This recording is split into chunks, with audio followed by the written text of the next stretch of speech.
இன்றைக்கு பொது காலத்தின் 29ஆம் ஞாயிறு, அக்டோபர் மாதம் 19ஆம் தேதி ஞாயிற்றுக்கிழமை. இன்று தேவன் நமக்கு தரும் ஜீவ நீர் ஊற்றான இறை வார்த்தைகள் புனித லூக்கா எழுதிய நற்செய்தி இயல் 18 இறை வார்த்தைகள் 1-8 முடிய.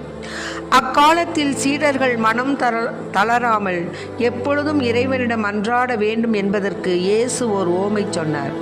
ஒரு நகரில் நடுவர் ஒருவர் இருந்தார். அவர் கடவுளுக்கு அஞ்சி நடப்பதில்லை, மக்களையும் மதிப்பதில்லை. அந்நகரில் கைம்பெண் ஒருவரும் இருந்தார்.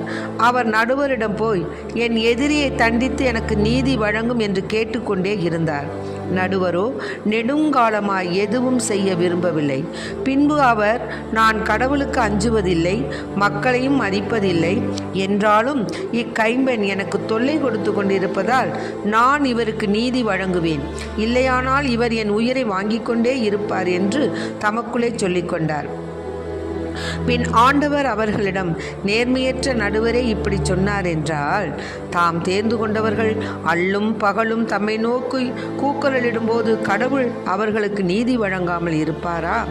அவர்களுக்கு துணை செய்ய காலம் தாழ்த்துவாரா? விரைவில் அவர்களுக்கு நீதி வழங்குவார் என நான் உங்களுக்கு சொல்கிறேன். ஆயினும் மானிட மகன் வரும்போது மண்ணுலகில் நம்பிக்கையை காண்பாரோ என்றார். ஆண்டவரின் அருள்வாக்கு. கிறிஸ்துவே மக்கு புகழ். உன் திருவீணையில் என்னை ஒரு நரம்பென இறைவா ஏற்றிடுவே, சுகராகம் ஏற்றிடுவே. உன் திருவீணையில் என்னை ஒரு நரம்பென இறைவா ஏற்றிடுவே, சுகராகம் ஏற்றிடுவே. தூசு படிந்த நரம்பு என்று என்னை வெறுத்து விடாதே, மாசு நிறைந்த மனிதன் என்று உறவை நிறுத்தி விடாதே.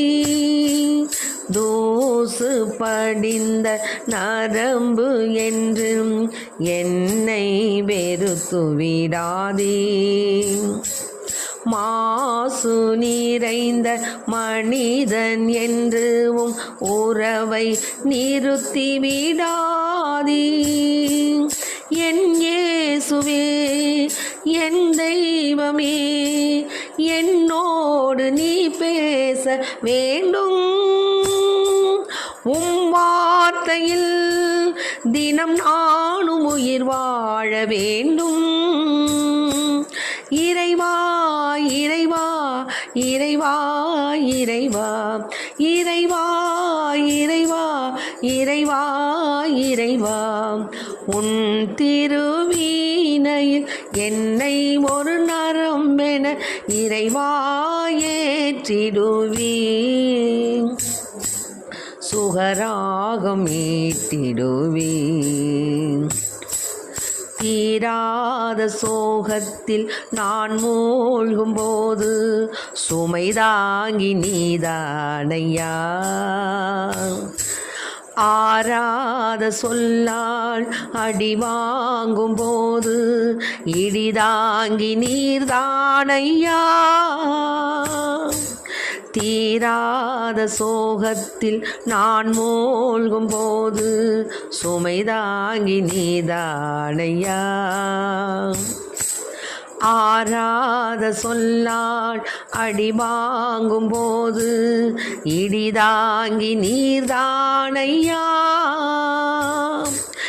என் தலைவா, என் துணைவா, என் தனிமை நீ நீக்க வேண்டும். பார்வையால் என் விழி ஒளி பெற வேண்டும்.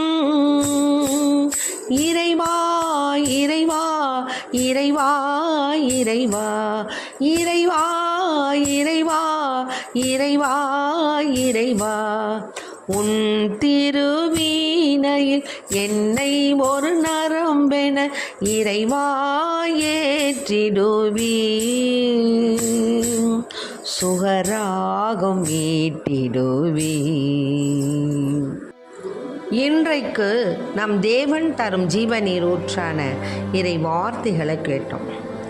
அதாவது எப்பொழுதும் மனம் தளராமல் இறைவனிடம் மன்றாட வேண்டும் என்பதற்கு இயேசு ஒரு ஓமை வாயிலாக சொல்கிறார் சீடர்களுக்கு.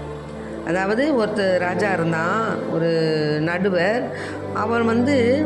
அவன்கிட்ட போய் கைம்பன் ஒரு அம்மா எப்போவும் தன்னுடைய எதிரியை தண்டித்து நீதி வழங்க சொல்லிக்கிட்டே இருந்தாங்க. ஆனால் அந்த அவர் நெடுங்காலமாக செய்யலை. நான் கடவுளுக்கு அஞ்சுவதில்லை, மக்களையும் மதிப்பதில்லை, என்றாலும் இந்த கைம்பன் எனக்கு தொல்லை கொடுத்து கொண்டு இருப்பதால் நான் இவருக்கு நீதி வழங்கினார்.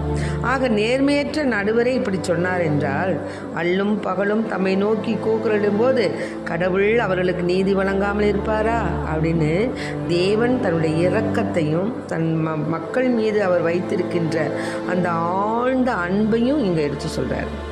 அதனால நாம் இறைவனிடம் வேண்டும் பொழுது தேவன் நம் கூக்குரலை நிச்சயமாக கேட்கிறார். அது மாதிரி தான் இந்த விடுதலை பயண நூலில் பார்த்திங்கன்னா 17வது அதிகாரத்தில் அந்த நாட்கள் அமலேக்கியர் ரபிதிமில் இஸ்ரேலரை எதிர்த்து போரிட வந்தாங்க. அப்போ மோசே யோசுவாவை நோக்கி சொல்கிறாங்க, நம்முடைய சார்பில் தேவையான ஆட்களை தேர்ந்தெடு, நாளைக்கு போய் நீ என்ன பண்ணு, அமலேக்கியரை போய் எதிர்த்து போரிடு. நான் என்ன பண்ணுவேன், கடவுளுடைய கோலை கையில் பிடித்தவாறு குன்றின் உச்சியில் நின்று கொள்வேன் என்றார். அதே மாதிரி அமலேக்கியரை எதிர்த்து போரிட மோசே கூறியவாறு யோசுவா செய்ய என்ன பண்ணார், அந்த மோசே தன்னுடைய கையை உயர்த்திருக்கும் போதெல்லாம் இஸ்ராயலர் வெற்றி அடைந்தாங்க. அவர் தம் கையை தளர விட்ட போதெல்லாம் அமலேக்கியர் வெற்றி அடைந்தாங்க. ஆக மோசேயின் கைகள் தளர்ந்து போயின்னா அப்போ என்ன பண்ணாங்க, அவர்கள் கல்லொன்றை அவருக்கு பின்புறமாக வைத்து அதன் மேல் அமர்ந்தார்கள். ஆக அவர் கைகளை ஆரோன் ஒரு பக்கமும் கூர் மறுபக்கமாக தாண்டி கொண்டனர். இவ்வாறாக அவர்கள் கைகள் கதிரவன் மறையும் வரை ஒரே நிலையில் இருந்தன. அப்போது யோசுவா அமலேக்கையும் அவனுடைய மக்களையும் வாழுக்கிரையாக்கி முறியடித்தார்.